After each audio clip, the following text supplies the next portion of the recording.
Gaztetan Ameriketara joan zineten, eta erretiro hartutakoan Euskal Herrira itzuli zarete. Bertsolariak segundo gutxi batzuk baino ez ditu gaia entzuten duenetik kantatzen hasten den arte. Araño joan ginen, ideia bat garatu, oinak bilatu, bukaera pentsatu, bertsolariaren burmuinak lan handia egin behar du, eta azkar gainera. Donostiako ikerketa zentro honetan hain zuzen, burmuinak egiten duen lan hori aztertzen ari dira.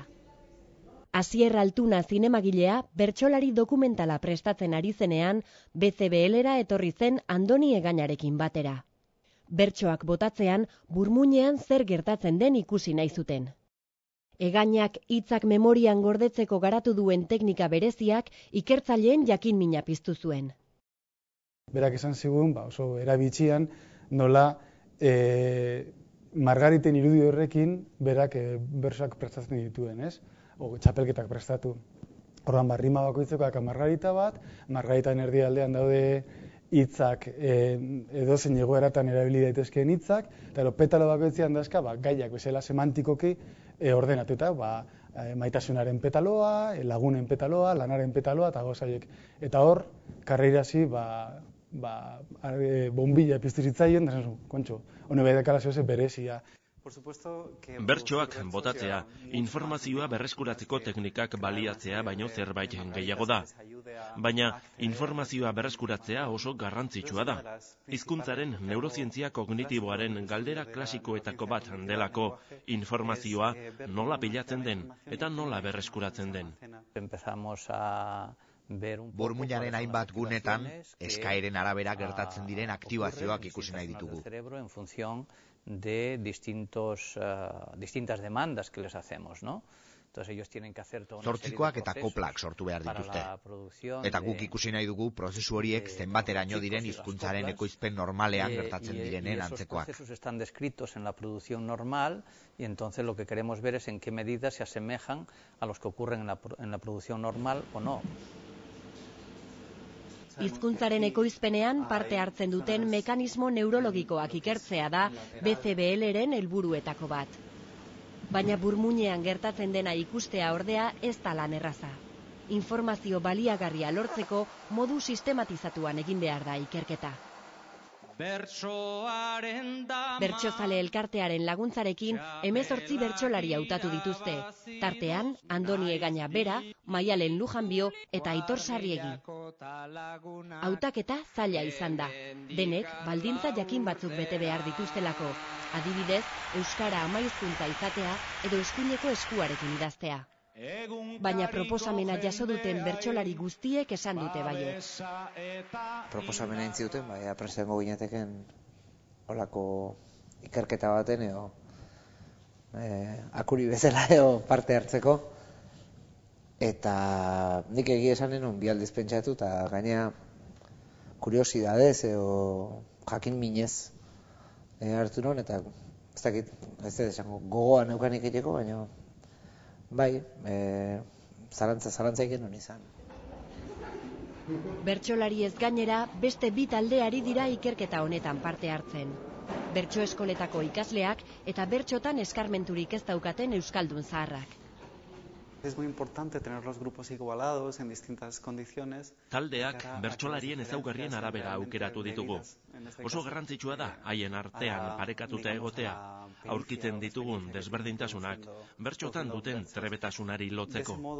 Adinak, hizkuntzak, adimenak, eguneroko bizitzan euskararekin duten harremanak berdinak izan behar dute. En cuanto a exposición en su día a día al euskera. Guztira 3 proba pasatu behar dituzte. Horietako batek funtzio kognitiboak aztertzen ditu. Arrazoiketa, informazioa prozesatzeko abiadura, memoria, ordenagailuaren aurrean eseri eta ariketa batzuk egitean datza. 6, 3, 4, 35, 2 bat. Beste probetan berriz, erresonantzia magnetiko funtzionala erabiltzen da. Ariketa jakin bat egiten ari diren bitartean, burmuinean gertatzen diren aktibazioak ikustea da helburua. Ariketa ezberdinek alde batetik errima jakin batzuekin hitzarrendak botatzea, beste alde batetik letra jakin batzuekin ahazten ziren hitzak botatzea, edo kategoriak asailkatuta okurruten zitzaizkigun kategoria jakinetako hitzak botatzea. Si esperamos que los bertsolaris sean más capaces... Bertsolariak kondizio desberdinetako hitz gehiago aurkitzeko gai izango direla uste dugu. Gure ustez, bertsolariek informazioa bilatzeko teknika bera erabiltzen dute. Ez bakarrik errima duten hitzak aurkitzeko, baita kategoria semantiko bereko hitzak aurkitzeko ere. Ela amaitzen diren hitzak dituen bitxilole bat irudikatzen badute, baliteke bertan animaliak egotea. Hitzak aurkitzeko estrategiak erabiltzen jaioak dira.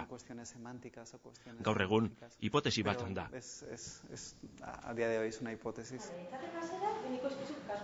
Azkeneko proba, bertsolariek eta bertso eskoletako ikasleek bakarrik egingo dute. Izan ere, eskanerraren barruan etzan eta bertsoak bota behar dituzte. 30 gai proposatzen zaizkie, koplatan eta 8 txikian kantatzeko. Kirolaria zara. Urteetako lanaren ondorioz goi mailera iritsi zara. Eta ezaguna egin zara.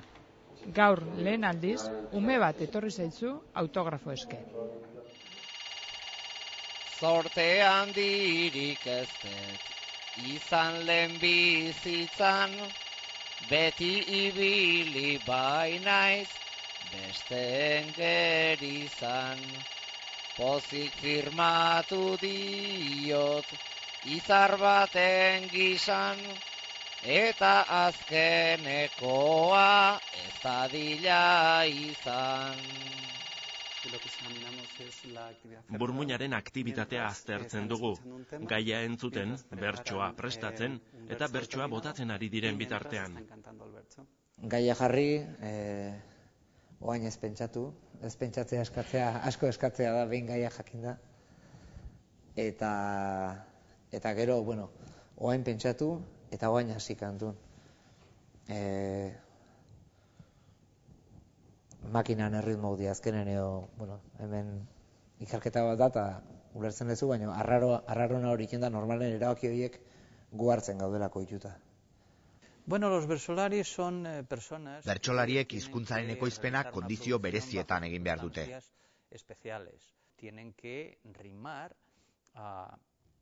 Errimak osatzen dituzte. Esan didatenez bukaeratik hasten dira. Bertsoak zentzua izan behar du. Sistema egoera berezi batean ipintzen dute. Eta horrek egiten ditu hain interesgarri. Horrelako gertaera singular batek, diskurtsoaren plangintzaren neurriko fenomeno unibertsal bat argitzen laguntzeak. La planificación del discurso en el ser humano.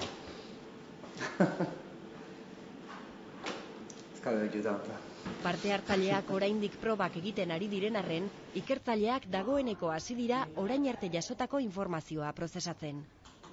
Lehen da bizi banakako emaitzak aztertuko dituzte eta kontu interesgarriei erreparatuko diete. Ondoren, taldeak elkarren artean alderatuko dituzte. Ia urtebete emango dute lan horretan. Ikertzaileek hasieratik dakite, ondorio interesgarriak lortzeaz gainera, ikerketa honek galdera berriak ekarriko dituela. Berme zientifiko bat dauken zerbait, zantzu batzuk norbere garunen berri pikin bat gehiago izatea, nahi oso erakargarri egiten zat. Askotan ere buru ez dut ulertzen da, igual lagunduko dit, ulertzeko.